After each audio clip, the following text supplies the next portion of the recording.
కథాస్రవంతి సహజ సమీరం కథ రచన ఉమాబాల చుండూరు. వినిపిస్తున్నవారు పప్పు భోగారావు.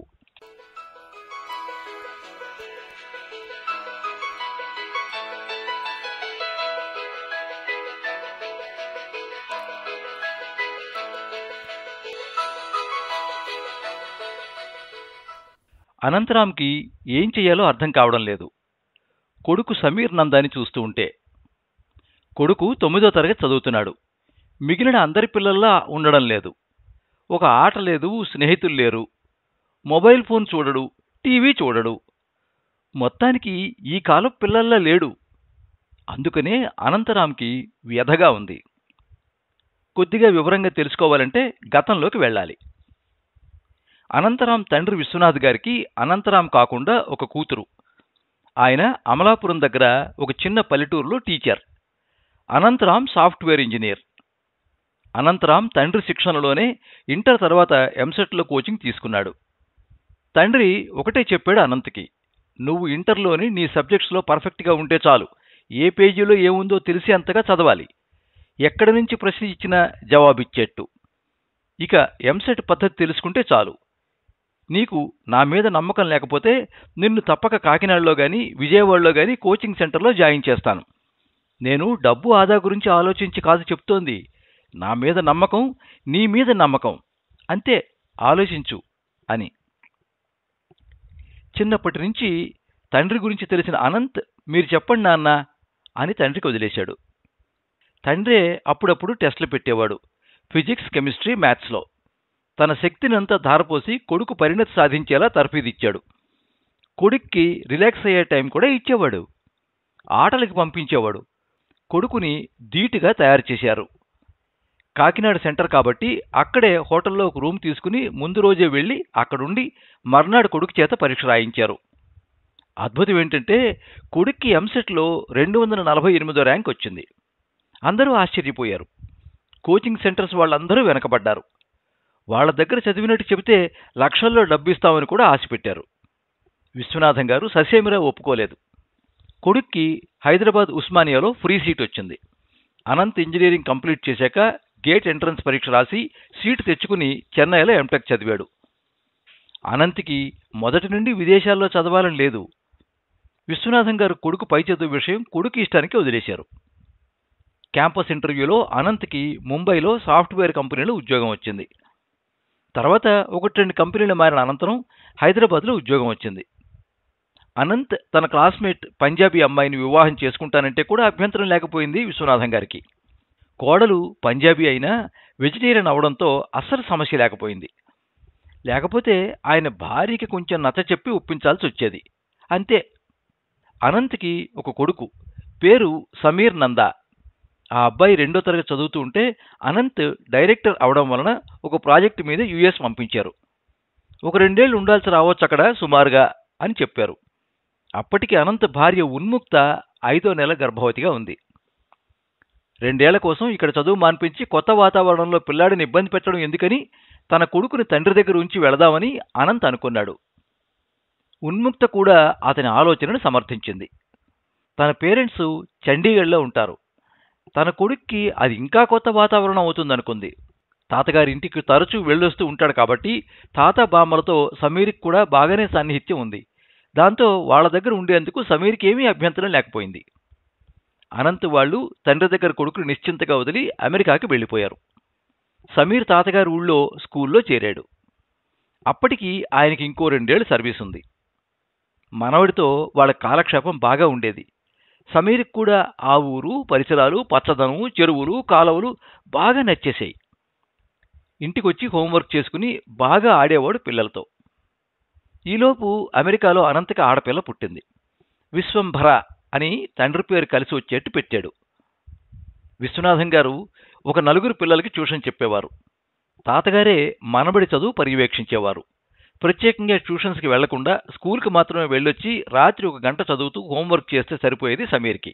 స్వతహాగా చురుకైన వాడవడంతో ఎక్కువ కష్టపడాల్సిన అవసరం లేకపోయేది. కాన్సెప్ట్ని ముందు బాగా అర్థం చేసుకుని నీకు అర్థమైనది నువ్వు సొంతంగా రాయి. టీచర్ చెప్పినట్టే మక్కికి మక్కి బట్టి పట్టి రాయనవసరం లేదు. అని చెప్పేవారు ఆయన. చిన్న చిన్న కథల పుస్తకాలు ఇంగ్లీష్, తెలుగులో ఉన్నవి తెచ్చి ఇచ్చేవారు చదవమని. నెమ్మదిగా కథల పుస్తకాల నుండి మంచి మంచి పుస్తకాలు చదివే స్థాయికి వచ్చాడు. తర్వాత లైబ్రరీకి వెళ్లి గంటలు గంటలు ఉండేవాడు సెలవు రోజుల్లో. అది అలవాటుగా మారిపోయింది సమీర్కి. అనంత్కి ఆఫీస్ పని పొడిగించారు. ఇంకో 3 ఏళ్లు ఎక్కువగా ఉండాల్సి వచ్చింది. ఫోన్లో మాట్లాడుతూ ఉండేవాడు కొడుకుతో, తండ్రితో. విశ్వనాథం గారు రిటైర్ అయిపోయారు. ఆయన దగ్గర చాలా పాత మోడల్ ఫోన్ ఉండేది. ఫోన్ మాట్లాడడానికి మాత్రమే పనికొచ్చేది. కొత్త మోడల్ ఫోన్ కొనమన్నా ఆయన కొట్టిపడేసేవారు నా మాటని. ఇంట్లో ల్యాండ్లైన్ ఫోన్ ఉంది, బయటికి వెళ్తే ఈ ఫోన్ చాలే అనేవారు. సమీర్కి కూడా ఈ ఫోన్స్ మీద వ్యామోహం ఉండేది కాదు. సమీర్ 8వ క్లాస్కి వచ్చాక అనంత్ వాళ్ళు తిరిగి వచ్చేశారు హైదరాబాద్కి. ఆ ఏడాది ఎగ్జామ్స్ పూర్తి కాగానే సమీర్ని హైదరాబాద్ తీసుకొచ్చి మంచి ఇంటర్నేషనల్ స్కూల్లో 9వ క్లాసులో చేర్చారు. స్కూల్ వాళ్ళు పెట్టిన ఎంట్రన్స్లో టాపర్గా రావడం, అనంత్ ఉన్న పొజిషన్ని బట్టి సమీర్కి ఈజీగానే సీట్ వచ్చేసింది. తండ్రిని తన దగ్గరికి వచ్చేయమంటే ఆయన ఇంకొంతకాలం పోయాక వస్తాంలే అని చెప్పారు. ఆయనకి ట్యూషన్స్, స్నేహితులతో కాలక్షేపం బాగానే అవుతోంది. ఒక పల్లెటూరులో దగ్గరగా ఒక 6 ఏళ్లు ఉండి రావడం వలన సమీరే ఇంకా ఇక్కడ స్కూల్ వాతావరణానికి పిల్లలకి అలవాటు పడలేదు. స్నేహితులెవరూ ఏర్పడలేదు. ఎలా తెలిసిందో, ఒక ఆదివారం తండ్రి బయటికి వెళ్ళినప్పుడు యావిడ్స్ వెళ్లి అక్కడ రోడ్డు పక్కన అమ్మే సెకండ్ హ్యాండ్ పుస్తకాలు అన్నీ చూసి కొన్ని కొని తెచ్చుకున్నాడు. తండ్రి, అలా ఎందుకురా, మామూలు షాపుకి వెళ్ళి కొనుక్కోవచ్చుగా అంటే, లేదు నాన్న, నాకు ఫలానా పుస్తకం కొనాలనే ఐడియా లేదు, అక్కడికి వెళ్ళి అన్నీ చూస్తూ పాత పుస్తకాలు కొనుక్కోవడం నాకు చాలా బాగుంది అన్నాడు. ఎలా వెళ్ళావు అంత దూరం? కారులో వెళ్ళలేదట కదా అంటే, సిటీని చూసి చాలా ఏళ్ళయింది కదా, ఒకసారి అంతా చూడాలనిపించింది. మెట్రోలో కొంత దూరము, ఆర్టీసీ బస్సులో కొంత దూరము, నడుచుకుంటూ కొంత దూరం వెళ్ళాను. అలా జనాల్ని చూసుకుంటూ వెళ్తే బాగుంది. వచ్చేటప్పుడు క్యాబ్లో వచ్చేసాలే అన్నాడు. అనంత్ ఏమీ మాట్లాడలేకపోయాడు. ఏ రచయిత పుస్తకాలు బాగుంటాయో తండ్రికి చెప్పేవాడు సమీర్. తెలుగులో శ్రీశ్రీ, తిలక్ ఇష్టమనేవాడు. శ్రీశ్రీ కవితలు కొన్ని నోటికి వచ్చిన కూడా చెప్పాడు. హ్యారీ పాటర్స్ బుక్ చదివావా అని అడిగాడు అనంత్. సాధారణంగా ఆ వయసు పిల్లలు ఆ పుస్తకాలు చదివారని విని ఉన్నాడు అనంత్. అందుకే అడిగాడు. నాకు తెలియదు నాన్న, బాగుంటాయా అవి? ఈసారి కొనుక్కుంటా అన్నాడు. ఏ హీరో ఇష్టంరా అంటే, ఏ సినిమా బాగుంటే ఆ సినిమాలో హీరో ఇష్టం అనిపిస్తాడు అని చెప్పేవాడు. అమీర్ ఖాన్ సినిమాలు బాగుంటాయి అంటాడు. రణధీర్ కపూర్ అందంగా ఉంటాడు, మంచి ఫిజిక్ అని చెప్పాడు. తన సహోద్యోగులు అందరూ తమ పిల్లలు ఫోన్కి, ఐప్యాడ్కి, టీవీలకి బానిసలైపోయారని, వీడియో గేమ్స్, ఇంటర్నెట్లో మునిగి తేలుతున్నారని బాధపడేవారు. మరి సమీర్ ఏజ్ పిల్లలు అలా ఉంటే వీడెందుకు ఇలా ఉన్నాడని అనుకునేవాడు. వీడు సరైన దారిలోనే వెళ్తున్నాడా? నేను నాన్నగారి దగ్గర ఉంచి తప్పు చేశానా? ఈ పోటీ ప్రపంచంలో వీడు నెగ్గుకు రాగలడా అనిపించేది అనంతరామ్కి. నా గురించి నాన్న కూడా ఇలా అనుకుని ఉంటారా? ఈసారి కలిసినప్పుడు ఈ విషయం నాన్నగారితో స్వయంగా మాట్లాడాలి అనుకున్నాడు అనంత్. అలా అని చదువు విషయంలో సమీర్ వెనకబడి ఉండేవాడు కాదు. మంచి మార్కులే వచ్చేవి. ఆటల్లో ఫుట్బాల్ ఇష్టపడేవాడు. కోచింగ్కి వెళ్ళరా అంటే, కోచింగ్ ఎందుకు నాన్న, కొద్ది రోజులు ఆగండి, నేను ఒక టీంను తయారు చేసి ఆడతాను కదా అనేవాడు. టీవీ పెడితే చూడకుండా ఏదో పుస్తకం చదువుతూ ఉండేవాడు. ముఖ్యంగా ఆగస్టు 15కు, రిపబ్లిక్ డేలకు స్కూల్లో జరిగే ఏ సెలబ్రేషన్స్కి వెళ్ళేవాడు కాదు. ఎందుకురా అంటే, అబ్బా ఎండలో చాలాసేపు నిలబడాలి నాన్న, హాయిగా ఇంట్లో కూర్చుని ఒక బుక్ చదువుకుంటే హాయిగా ఉంటుంది నాకు అంటాడు. స్కూల్లో ఏ ప్రోగ్రామ్స్లో పాల్గొనకపోవడం వల్లనేమో ఆ రోజుల్లో స్కూల్కి వెళ్ళకపోయినా టీచర్లు గమనించడం లేదేమో అనుకునేవాడు అనంత్. స్విమ్మింగ్ నేర్చుకోరా అంటే, నేర్చుకోవడం ఏమిటి నాన్న, నేను తాతగారి ఊళ్ళో కాలువల్లో ఈత కొట్టాను, నేను 4వ క్లాసులో ఉండగానే నేర్చుకున్నాను అన్నాడు. ఒకరోజు తోటమాలితో మాట్లాడుతుంటే చూశాడు సమీర్ని. తర్వాత ఎప్పుడో మాలిని అడిగాడు అనంత్, ఏమంటున్నాడు మా అబ్బాయి అని. అనంత్కి అందరి దగ్గర నుండి కొడుకు మీద అభిప్రాయం తెలుసుకోవాలని ఉంటుంది. మా పిల్లలు ఏం చదువుతున్నారని అడిగారండి బాబుగారు, నేను చెప్పాను. గవర్నమెంట్ స్కూల్లో బాబు, అక్కడ వీళ్ళే శ్రద్ధగా చదువుకోవాలి, టీచర్లు అంతగా పట్టించుకోరు, మాకేమో వాళ్ళేం చదువుతున్నారో తెలియదు అని. బాబుగారు అన్నారు, ఏ స్కూల్ అయినా మంచిదే, స్కూల్ని బట్టి చదువు ఉండదు, ఎక్కడైనా ఎవరికి వాళ్ళు చదువుకోవాలి అన్నారండి. వాళ్ళకేమైనా తెలియకపోతే నా దగ్గరికి తీసుకురా, నేను చెప్తా అన్నారండి అన్నాడు. అయ్య బాబో, చిన్నాయనైనా పెద్ద ఆలోచనలండి అబ్బాయి గారివి అన్నాడు. అనంత్కైతే సమీర్ తెలుగు సినిమాల్లో ముది మాటలు మాట్లాడే బాలనటుడిలా అనిపించాడు. నాన్న నాకిది కావాలి కొనవా అని అడుగుతాడేమో అని చూసేవాడు అనంత్. ఏమీ అడిగేవాడు కాదు. అదేంటో ఇవన్నీ చూసి అనంత్కి దిగులు పట్టుకుంది. సైకాలజిస్ట్ని కలుద్దామా అన్న ఆలోచన కూడా వచ్చింది. కానీ తమాయించుకున్నాడు. భార్యతో చెబితే ఆమె అతని మాటలు కొట్టిపడేసింది. నాతో బాగానే మాట్లాడతాడు, స్కూల్లో విషయాలన్నీ చెప్తాడు, విశ్వతో ఆడతాడు. నందు విషయంలో నాకేమీ భయం లేదు. వాడికి హిందీ వచ్చు, పంజాబీ అర్థం చేసుకుంటాడు, మా అమ్మా నాన్నలతో కూడా కొంచెం కొంచెం మాట్లాడతాడు, తెలుగు ఇంగ్లీష్ ఎలాగూ వచ్చు. వాడు బాగానే ఉన్నాడు. చిన్నవాడు వేరే వాతావరణంలో అడ్జస్ట్ అవ్వడానికి టైం పడుతుందిలే, నువ్వెక్కువ ఊహించుకోకు అనేసింది. ముక్త అంతే, అన్నీ తేలిగ్గా తీసుకుంటుంది అనుకున్నాడు అనంత్. ఇలా ఉండగా ఒకరోజు అనంత్కి స్కూల్ ప్రిన్సిపాల్ ఫోన్ చేసింది, ఒకసారి వచ్చి కలవమని.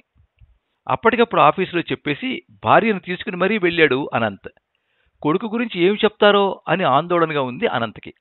తను అనుకున్నట్టే వీళ్ళు చెబితే ఏం చేయాలో అని కంగారుగా కూడా ఉంది. ప్రిన్సిపల్ వాళ్ళిద్దరినీ కూర్చోమంది. వాటర్ కావాలా అని అడిగి స్టార్ట్ చేసింది చెప్పడం. చూడండి అనంత్, మీరిద్దరూ రావడం మంచిదైంది. మీ అబ్బాయి సమీర్ నందా గురించి మాట్లాడాలి. మీవాడు చురుకైన వాడే, బాగా చదువుతాడు, బుద్ధిమంతుడు. అయితే అన్నింటికీ లాజికల్గా ప్రశ్నిస్తాడు. టీచర్ డిక్టేట్ చేసింది రాయడు. ఎగ్జామ్లో తను ఓన్గా రాస్తాడు. ఏ ప్రశ్నకైనా ఆన్సర్ అడిగితే తప్పు రాసినా టీచర్ అని అడుగుతాడట.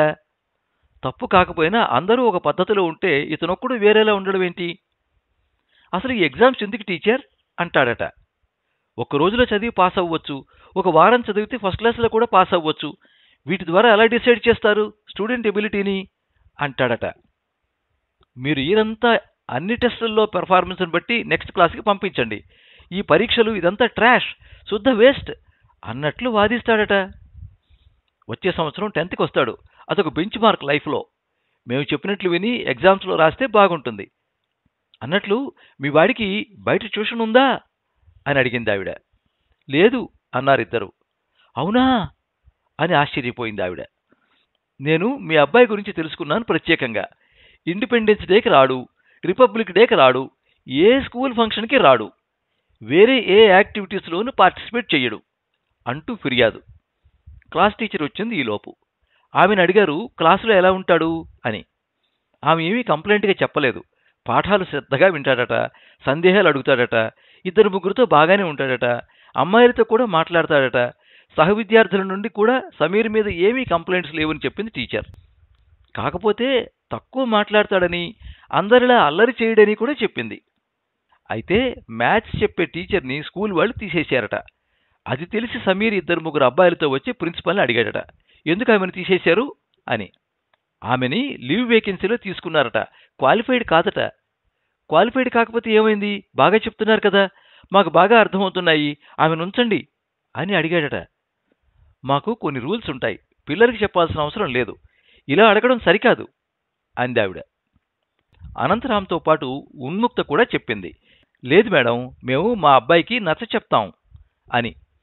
ప్రిన్సిపల్ క్లాస్ టీచర్ని వెళ్ళిపోమని, మీతో అసలు ఇంకో ముఖ్య విషయం మాట్లాడాలి, అందుకే పిలిచాను.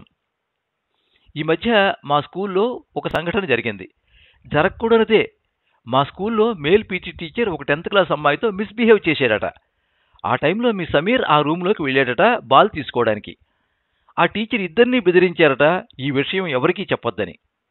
ఆ అమ్మాయి ఏడుస్తుంటే ప్రిన్సిపల్కి చెబుతాం, ఏం భయం లేదని ఆ అమ్మాయికి ధైర్యం చెప్పి సమీర్ ఆ అమ్మాయిని తీసుకుని నా దగ్గరికి వచ్చాడు. ఆ అమ్మాయి జరిగిన విషయం చెప్పింది. మేము వెంటనే ఆ టీచర్కి వార్నింగ్ ఇచ్చి టెర్మినేట్ చేసేసాం. నెక్స్ట్ డే ఆ అమ్మాయి పేరెంట్స్ని పిలిచి జరిగింది చెప్పి పోలీస్ కంప్లైంట్ ఇవ్వొద్దని, మా స్కూల్ పరువు పోతుందని ప్రాధేయపడ్డాం. ఇక ముందు ఇలా జరగకుండా చూసుకుంటామని చాలా నచ్చ చెప్పాం. వాళ్ళు వినకుండా వాళ్ళ అమ్మాయికి మా స్కూల్ నుండి టీసీ తీసుకుని తీసుకెళ్లిపోయారు. మేమెంత చెప్పినా వాళ్ళు ఈ స్కూల్లో ఉంచడానికి ఇష్టపడలేదు. ఇది దురదృష్టకర సంఘటన. అయితే మీ అబ్బాయికి ఈ విషయం తెలుసు, స్టూడెంట్స్లో ఇంకెవరికీ తెలియదు. మీ సమీర్ నందా ఎవరికీ చెప్పకుండా మీరు చూడాలి, అది మీ బాధ్యత. ప్లీజ్ మాకు హెల్ప్ చేయండి. వేరే పిల్లాడు ఎవరైనా అయితే నేనే పిలిచి భయపెట్టేదాన్ని, కానీ ఈ విషయం తెలిసిన వాడు మీ అబ్బాయి తన మనసుకు నచ్చిందే చేస్తాడు తప్ప మేము చెప్పింది వినడు. అందుకే మిమ్మల్ని పిలిచాను అందావిడ. 2 నిమిషాలు కళ్ళు మూసుకుని తెరిచి చెప్పాడు అనంత్ స్పష్టంగా. మీరు ఈరోజు మమ్మల్ని పిలిచి మా వాడి గురించి చెప్పడం చాలా మంచిదైంది. ఈరోజు నాకు అద్భుతమైన రోజు. ఇంతకాలం నన్ను ఒక సందేహం పీడిస్తూ ఉండేది. మా సమీర్ అందరి పిల్లల్లా ఉన్నాడా, తేడాగా ఉన్నాడా అని. మా నాన్నగారి దగ్గర ఉంచి తప్పు పని చేశానా అని కూడా. ఈరోజు నాకు చాలా సంతోషంగా ఉంది. నా కొడుకు అందరి పిల్లల్లాగే ఉన్నాడు. ఒక అడుగు ముందుకే ఉన్నాడు. వాడు ప్రశ్నిస్తున్నాడు, అది చాలు నాకు. తెలివిగా ప్రశ్నిస్తున్నాడు. ప్రశ్నించడానికి భయపడడం లేదు. అన్యాయాన్ని కూడా ఎదిరించగలడు. ఇంకొంచెం పెద్ద అయితే ఎంతో కొంత సమాజానికి మంచి చేస్తాడు. సమాజానికి ఉపయోగపడతాడు. వాడు ఈ పోటీ ప్రపంచంలో బతకగలడా అనుకున్నాను. హాయిగా బతుకుతాడు. ఇప్పుడున్న విద్యా వ్యవస్థలో తోటి పిల్లలతో సమానంగా పోటీ పడలేకపోవచ్చు. పర్వాలేదు. వాడే అనేక మంచి మార్గాలు వెతుక్కోగలడు. గౌరవంగా బతకగలడు. ఆగస్టు 15కి, జనవరి 26కి జెండాలు పట్టుకుని స్కూలుకు వస్తేనే దేశభక్తి ఉందని, దేశానికి ఏదో చేస్తారని అనుకోవడం తప్పు. ప్రశ్నించే ఆలోచన, ధైర్యం ఉన్నవాడు చాలు సమాజానికి. నాకు ఎంతో భరోసా వచ్చింది. నేను వాడిని మా నాన్నగారి దగ్గర సరైన వయసులో ఉంచి మంచి పని చేశాను. నా కొడుకుని సానపెట్టి వజ్రంలా చేసి నా చేతిలో పెట్టారు నాన్న. దాని విలువ నాకు ఇప్పుడే తెలుస్తోంది. పోతే మీరు మా అబ్బాయితో ఏదో చెప్పొద్దని మమ్మల్ని చెప్పమంటున్నారు. సారీ, తప్పుని చెప్పకు అని నేను చెప్పను. వాడంతట వాడు మరిచిపోయి ఊరుకుంటే సరే. కావాలంటే మీ స్కూల్ నుండి తీసుకుపోమ్మంటే తీసుకుని వెళ్ళిపోతా. వాడిని ఏ స్కూల్లో వేసినా చదువుతాడు అనే నమ్మకం కలిగింది నాకు. ఫైనల్గా ఒక విషయం చెప్పి ముగిస్తా. ఇక్కడ చెప్పడం అవసరం. అమితాబ్ బచ్చన్కి 16 ఏళ్లప్పుడు బయట ఒక అమ్మాయితో మాట్లాడుతూ ఉంటే అమితాబ్ బచ్చన్ తల్లి స్నేహితురాలు చూసి అమితాబ్ తల్లికి చెప్పిందట, మీ అబ్బాయి ఎవరో అమ్మాయితో మాట్లాడుతున్నాడు, జాగ్రత్త అని. అది విని అమితాబ్ తల్లి తేజీ బచ్చన్ గారు అన్నారట, థ్యాంక్ గాడ్, నా కొడుకు 16 ఏళ్ల అబ్బాయి ఎలా ఉండాలో అలానే ఉన్నాడు అని. ఈ మధ్య ఆయన ఒక ఇంటర్వ్యూలో తన తల్లి గురించి చెప్తే విన్నాను. ఇప్పుడు నాకు కూడా తెలిసింది, మా అబ్బాయి అందరబ్బాయిల్లాగే ఉన్నాడు. మరింత పరిణతితో. వాడిని నేను అర్థం చేసుకోలేకపోయాను. కిటికీలోంచి వస్తున్న చల్లని సహజమైన సమీరాన్ని గుర్తించి ఆస్వాదించకుండా గది తలుపులు మూసేసి కూర్చుని ఉక్కిరిబిక్కిరవుతున్నాను అనవసరంగా. మీరు మా అబ్బాయి గురించి చెప్పి నాకు చాలా సహాయం చేశారు. నమస్తే అని ప్రిన్సిపల్ ఆశ్చర్యంగా చూస్తూ ఉండగా భార్యతో బయటకు అడుగు వేశాడు. అతని నడకలో కొడుకు భవిష్యత్తు పైన ఎంతో నిశ్చింత కనిపిస్తోంది.